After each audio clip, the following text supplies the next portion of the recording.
Hello everyone and welcome to the Brainwaves.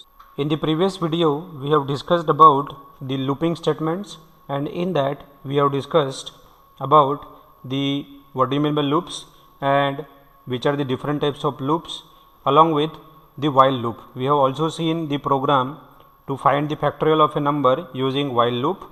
In this particular video we are going to discuss what do you mean by for loops, and we are going to see the program also on for loop, and we are going to talk about the nested for loops. For nested for loops also we are going to see the programs in the Jupyter notebook. But before starting with the video, if you are not subscribed to my channel yet, then kindly subscribe the channel so that you will get the notification whenever I will upload the next video. So let's quickly start. So first of all we will start with the for loop. What do you mean by for loops? So for loops are used to execute the set of statements. Whenever we want to execute the set of statements multiple times, then we use the for loops, right? And in how many number of times we need to specify, that also we need to write.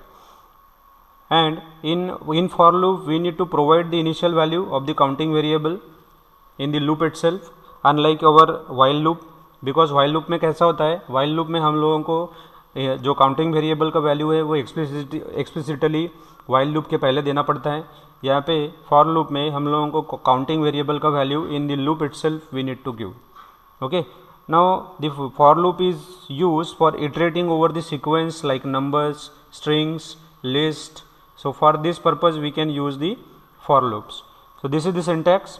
You can see whatever the condition we want to write, that condition you need to specify here with the for, and once this condition satisfied, then you can write your once this particular expression or condition will get satisfied, then whatever the code you are going to write in this particular for loop will get executed. So this is the flow chart. You can see here whatever the items are there in the sequence or lists or strings. So unless and until all the items in the sequence are get exhausted, we will not go outside of the loop. Once all the items in the sequence or list or numbers will get exhausted, we are going to end. If no more item is required, if no more item in the sequence is remaining, then we'll end.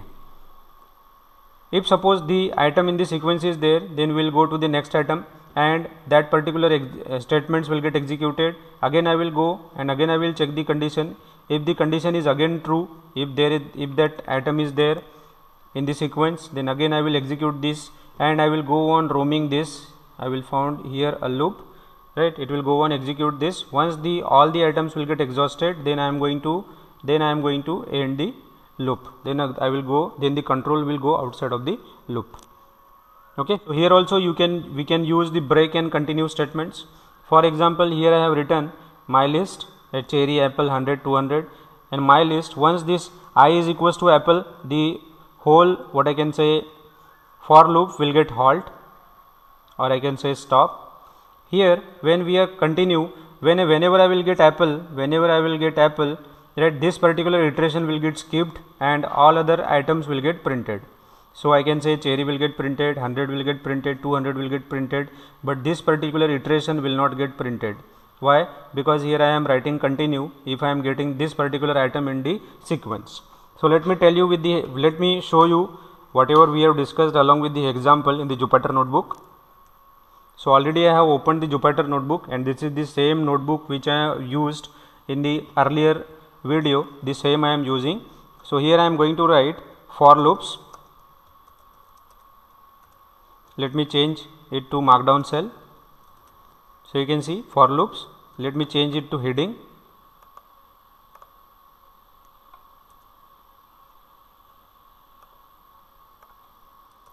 So you can see for loop here. So here if I am writing for I in range, and if I am specifying here the value of range as 10, let me take 10. So you can see what will be the output. Let me print some value. So if I am writing print I, you can see it will start printing the value from 0, and it will print the value up to 9. Let me take some lower value so that you will get a clear idea. So if I am writing here 7, then you can see if I am printing it, what will be the output? You can see 0, it will start from 0 and it will print up to 7, but 7 will not get included. That's why I am getting the output from 0 to 6. Now if I am writing another variation for I in range, and here this range I am going to specify like this. If I am writing, suppose I am going to start from 3 and I want to print up to 7. So you can see again whatever the value you want to write, that print statement I need to write here. So print I, you can see now it will start from 3 and it will print up to 7, but 7 will not get included. That's why 3, 4, 5 and 6 will get printed. Okay, so this is the range function in the for loop. Next, if I am writing suppose the break statement in the for loop, so for I in range, if I am writing suppose 7, and if I am writing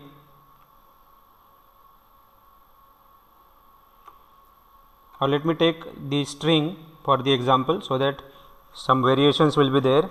If I am writing suppose my list is equals to, here I am writing suppose apple, then 200, then 300, then here I am writing suppose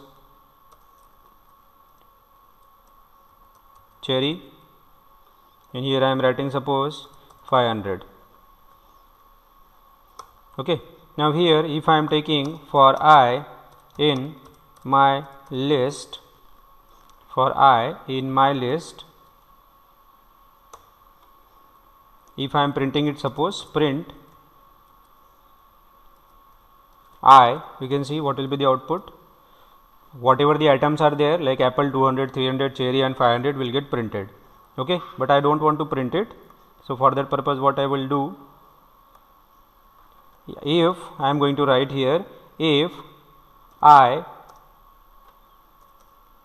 is equals to cherry, then I want to break, and then I am going to print the value of I. Okay, so in this case what will be the output? Let us see. Yeah, cherry is not defined, yeah, because I have not given here. Yeah, now it will get executed, you can see. So once I will get cherry, whatever the item before cherry are there like apple, 200, 300 will get printed. Once I will get cherry in the list, I am going to halt the loop, I am going to end the loop, right? Likewise, if I am taking suppose the same example, now I want to execute the continue statement. So here let me write here, I am going to write break in for loop. Let me change it to the markdown cell, and here I am going to write continue in for loop. Let me change it to the markdown cell, and here I am going to change simply here what I am going to write here, continue. The same example, just I am writing here continue instead of this break. Okay, so you can see what will be the output. Now you can see apple, 200, 300 will get printed. Only this particular iteration cherry will get excluded. That's why cherry will not get printed. So apple, 200, 300 and 500 has been printed. Okay. So this is the break and continue statements in the for loop. Let me quickly go back to the presentation. Now we'll see one example. We'll write a program to find the factorial of a number using for loop. Just now we have seen in the last video, we have seen in the program to find the factorial of a number using while loop, right? So here you can see just now we have discussed the same. So this particular program to find factorial of a number with the help of while loop. The same program I am going to write, but with the help of for loop. So that's why program to find factorial of a number using for loop. Now one more thing I forgot to tell you, here I am using hash. This hash is nothing but the comment which we write In Python programming, there are two types of comment we can write, the single line comment and multi-line comments, that we'll discuss in the coming time. So here I'll be requiring input, that's why n is equals to input, n is equals to input, which I am going to accept from the user. So enter any number, then this will be the by default string, so I need to convert it into integer, that's why int n. Then I'll be requiring a for loop, but before that I'll be requiring a variable I, a fact variable I will be requiring. So fact is equals to I, fact is equals to 1, not I. Then I'll be requiring a for loop. So for I in range 1 to n, 1 to n plus 1 I can say. You can not take n because it will be less than whatever the less than one number, whatever the value you will enter. So for I in range 1 to n plus 1, here we are going to write fact is equals to fact into I, right. Once it will get calculated, I am going to print the value. So print the value of factorial, that's why the factorial of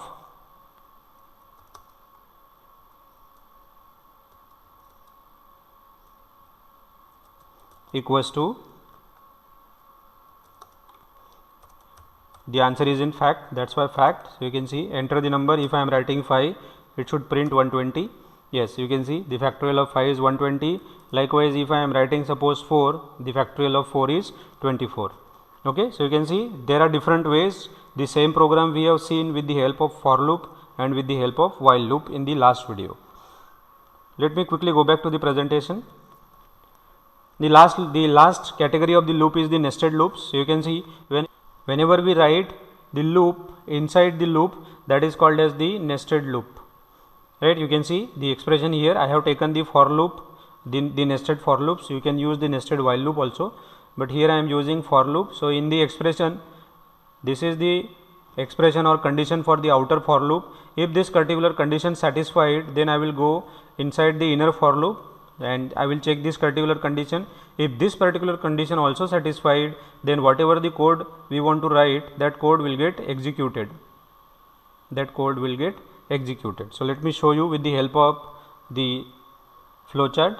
So you can see, once I will come here, I will check this particular condition. If this particular condition becomes true, if there are item in this outer for loop, then I will go to the inner for loop. I will go to the inner for loop, and if there are again items in the inner for loop, then I will execute these particular statements, and again I will check the inner for loop whether the condition is true. If it is true, I will revolve around this, whatever the statement is there, that will get executed multiple number of times. And once this particular loop will get exhausted, then I am going to check, then I am going to go back to the outer for loop, and here in the outer for loop again I will check if there is any other item is there. If there is any item, again I will come back here, I will execute this, and again I will roam here, I will execute this loop.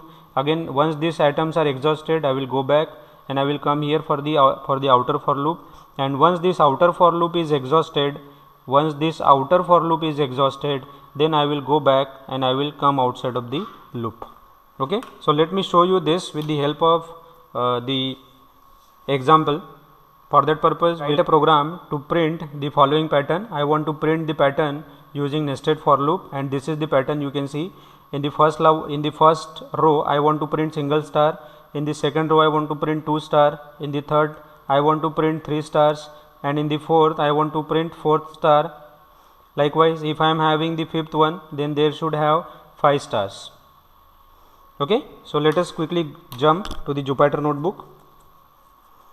Here we are going to write, here I am saying nested loops, nested for loops. Let me change it to the markdown cell. I am writing here suppose heading Okay, and here I am going to write the program. So program to print the pattern, print to program the star pattern, I can say. I want to print the star pattern. Okay, so for that purpose I will be requiring a input. So that's why n is equals to how many number of rows you want to print. That's why input how many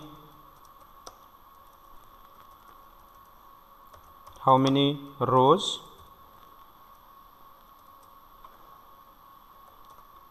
user will enter the value, but that value will be string by default. So I need to convert it into integer. Now I have converted it into integer. Now I am going to write a for loop. So for I in range, the range I am writing here as from 1 to n plus 1, right, because it should start from 1 and it should go up to n. That's why I am writing here n. If I am writing here only n, then it will go up to n minus 1, right, but it should go up to n. That's why I am writing here n plus 1. Then the inner for loop, in the inner for loop I am going to write for I in range. Here I am going to talk for not I, for j, another variable I have taken in the range from 1 to I plus 1, right, it should go up to I plus 1. So the outer for loop will run from 1 to n plus 1 and the inner for loop will run from 1 to I plus 1, right. If this particular condition satisfies, then I am going to print star here. I am going to print star. I am going to print star, and here for sake of time I will not write anything. I want to check what will be the output, right. And finally once everything will get printed, then I should come back to the next line. That's why I am writing here backslash n. Okay, now let me execute this. So if I am writing 5 rows, you can see there is a star printed, but the first star, then 2 star, then 3 star, then 4 star, then 5 star, but they are not printing in a, they are printing in a row wise, in a single line, I can say, right. So for that purpose what I need to do, I need to write here end equals to, I need to end the line. That's why I need to write like this. Now you can see if I am writing, so if I am writing 5, you can see now I am getting the correct output.